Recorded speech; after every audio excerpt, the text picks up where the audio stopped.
Brussels یورپی commission کی صدر ارزولا فان ڈر لائن اطالوی وزیر اعظم جارجیا میلونی کے ساتھ آج اتوار کو اٹلی کے جزیرے لامپیڈوسا کا دورہ کر رہی ہیں۔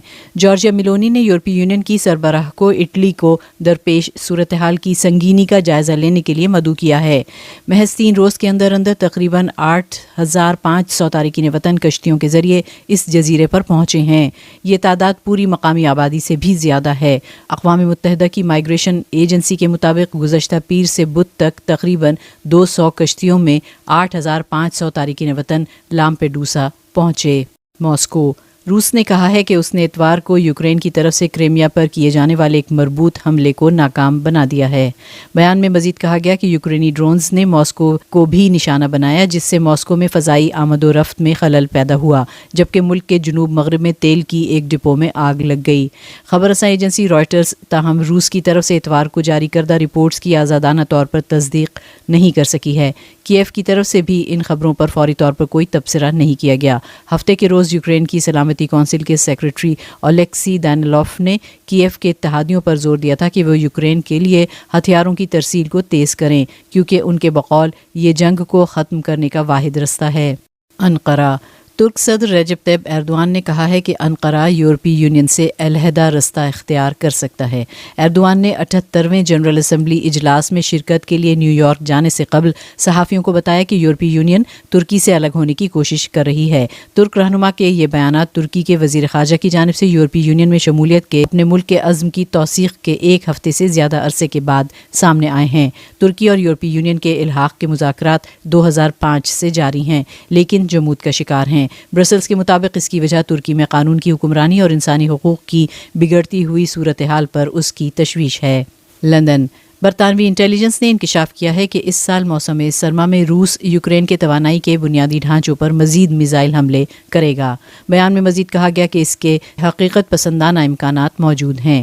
ادھر برطانوی وزارت دفاع نے کہا کہ روس نے اکتوبر 2022 اور مارچ 2023 کے درمیان یوکرین کے توانائی کے بنیادی ڈھانچے کو طویل فاصلے تک مار کرنے والے میزائلوں کے ذریعے نشانہ بنایا۔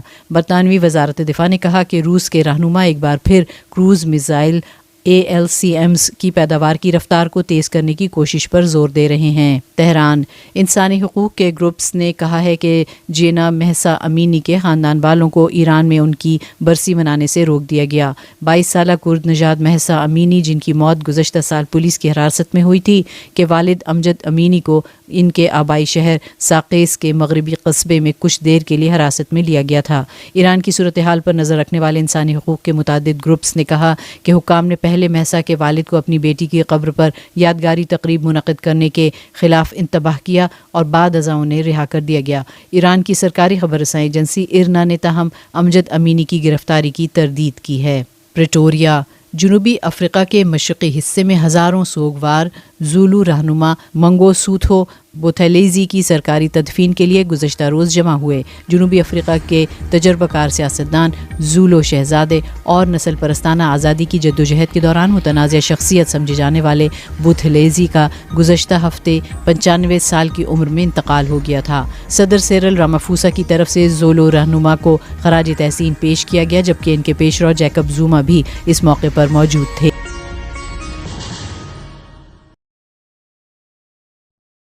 طرابلس لیبیا کی حکومت کے مطابق ملک میں آنے والے تباہ کن سیلاب کے نتیجے میں لیبیا کے ساحلی شہر درنا میں کم از کم 891 عمارتیں تباہ ہو گئیں۔ یہ اعداد و شمار لیبیا کی نیشنل یونٹی حکومت کی ایک ٹیم کے حوالے سے پیش کیے گئے ہیں۔ رپورٹ کے مطابق مزید 211 عمارتوں کو جزوی نقصان پہنچا۔ رپورٹ میں مزید کہا گیا ہے کہ درنا شہر میں سیلاب سے مجموعی طور پر 1/4 عمارتوں کو نقصان پہنچا ہے۔ فرانس، ایران، مالٹا، روس، تیونس، ترکی اور متحدہ عرب امارات سے ایمرجنسی ریسپانس ٹیمیں اور امدادی سامان متاثرہ علاقوں تک پہنچ چکا ہے، جبکہ متعدد دیگر یورپی اور عرب ممالک سے بھی امدادی سامان راستے میں ہے۔ اس سیلاب سے ہلاکتوں کی تعداد 11,000 سے تجاوز کر چکی ہے۔ میونخ جرمن صوبے باویریا کے دارالحکومت میونخ میں جاری اکتوبر فیسٹ میں ایک جھولے کے حادثے میں 8 افراد زخمی ہو گئے۔ گزشتہ روز شروع ہونے والے اس 18 روزہ فیسٹیول کے پہلے روز پیش آنے والے اس حادثے کے بعد پولیس نے کہا ہے کہ مزید تحقیقات تک اس جھولے کو بند رکھا جائے گا۔ ہفتے کو اکتوبر فیسٹ کا افتتاح میونخ کے میئر ڈیٹر رائٹر نے روایتی انداز میں کیا۔ اس موقع پر باویریا کے وزیر اعلیٰ مارکوس سویڈر بھی موجود تھے۔ یہ فیسٹیول 3 اکتوبر تک جاری رہے گا، جو جرمنی کے دوبارہ اتحاد کا قومی دن ہے۔ برلن جرمن دارالحکومت برلن کے مشہور زمانہ برانڈنبرگ گیٹ کے تمام 6 ستونوں پر ماحولیاتی گروپ لاسٹ جنریشن کے کارکنوں نے نارنجی رنگ کا سپرے کر دیا ہے۔ پولیس نے اس سلسلے میں متعدد افراد کو گرفتار کیا ہے۔ اس گروپ کے مطابق برلن کی اس معروف زمانہ عمارت پر نارنجی رنگ پھیرنے کے لیے آگ بجھانے والے سپرے کا استعمال کیا گیا۔ طلبہ کی قیادت والا ماحولیاتی تحفظ اور انصاف کے لیے سرگرم گروپ لاسٹ جنریشن 2030 تک فوسل فیول کے استعمال کو ختم کرنے کا مطالبہ کر رہا ہے۔ ہندوستان میں پارلیمنٹ کا اسپیشل سیشن شروع ہونے سے ایک دن قبل نئی عمارت پر قومی پرچم لہرا دیا گیا۔ نئی دہلی سے موصولہ رپورٹ کے مطابق ہندوستانی پارلیمنٹ کی نئی عمارت پر پارلیمنٹ کے ایوان بالا راجیہ سبھا کے چیئرمین اور ملک کے نائب صدر نے قومی پرچم لہرایا۔ پاکستان کے سینئر سیاستداں اور پنجاب کے سابق وزیر اعلیٰ چودھری پرویز الہی کا ایک دن کا جسمانی ریمانڈ منظور ہو گیا ہے۔ لاہور کی جوڈیشل مجسٹریٹ کی عدالت نے ماسٹر پلان میں بے ضابطگیوں کے مقدمے میں سینئر سیاستداں پرویز الہی کو ایک دن کے جسمانی ریمانڈ پر محکمہ انسداد بدعنوانی کی تحویل میں دے دیا ہے۔ لاہور کے جوڈیشل مجسٹریٹ کی عدالت میں چودھری پرویز الہی کو آج صبح پیش کیا گیا تھا۔ یاد رہے کہ پاکستان کے سینئر سیاستداں اور سابق وزیر اعلیٰ پنجاب چودھری پرویز الہی کو گزشتہ روز اڈیالہ جیل سے رہا ہونے کے فوراً بعد ہی محکمہ انسداد بدعنوانی کے اہلکاروں نے گرفتار کر لیا تھا۔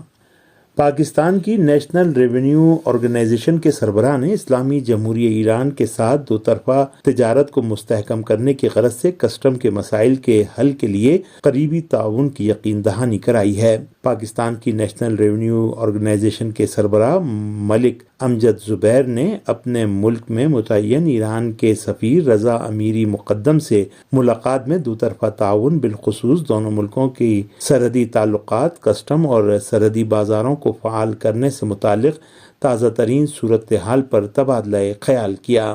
امجد زبیر نے مزید کہا کہ پاکستان دو طرفہ تجارت کے حجم کو بڑھانے کے لیے ایران کے ساتھ قریبی تعاون کے لیے کسٹم کے مسائل کو حل کرنے کی یقین دہانی کراتا ہے۔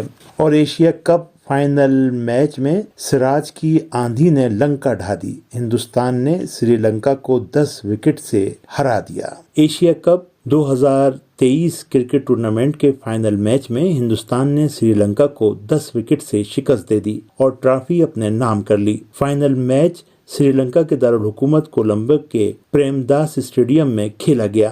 سری لنکا نے ٹاس جیتا اور پہلے بلے بازی کرنے کا فیصلہ کیا، لیکن یہ فیصلہ اس کے لیے مہلک ثابت ہوا۔ سری لنکا کے بلے بازوں کے لیے ہندوستانی گیند باز محمد سراج کی طوفانی گیند بازی میں رن بننا تو دور، پچ پر ٹکنا بھی مشکل ہو گیا اور محض 12 رن کے اسکور پر سری لنکا کے 6 کھلاڑی واپس پویلین لوٹ گئے۔ اطلاعات کے مطابق فائنل میچ بارش کی وجہ سے کچھ تاخیر سے شروع ہوا۔ کھیل شروع ہوا تو سری لنکا کے بلے بازوں کے لیے ہندوستانی گیند باز محمد سراج نے طوفان برپا کر دیا۔ محمد سراج نے 21 رن دے کر 6 وکٹ لیے اور پانڈیا نے 3 کھلاڑی آؤٹ کیے۔ ہندوستان نے 6.1 اوور میں بغیر کسی نقصان کے 51 رن بنا کر فائنل میچ 10 وکٹ سے جیت لیا۔